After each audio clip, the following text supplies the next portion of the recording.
Uric acid বাড়লে এই গিরা ফুলে যায়, গিরায় প্রচন্ড ব্যথা হয়, গিরা নিয়ে দাঁড়াইতে পারে না, এটাকে আমরা অনেক সময় গাউট বলি, গাউট।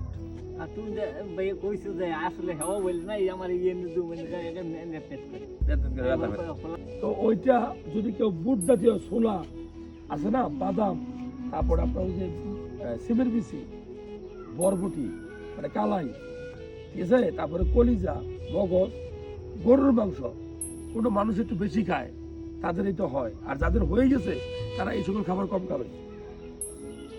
এখন ইউরিক অ্যাসিড বাড়লে এই গিরা ফুলে যায়, গিরায় প্রচন্ড ব্যথা হয়, গিরা নিয়ে দাঁড়াইতে পারে না, এটাকে আমরা অনেক সময় গাউট বলি, গাউট।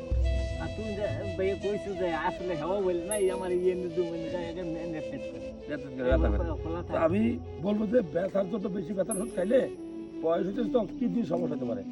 তো আমি যতটুকু সহ্য করা যায় অতটুকু দিচ্ছি, বাকিটা কপাল, আর খাবার ভালো খাবেন, ভালো খাবার।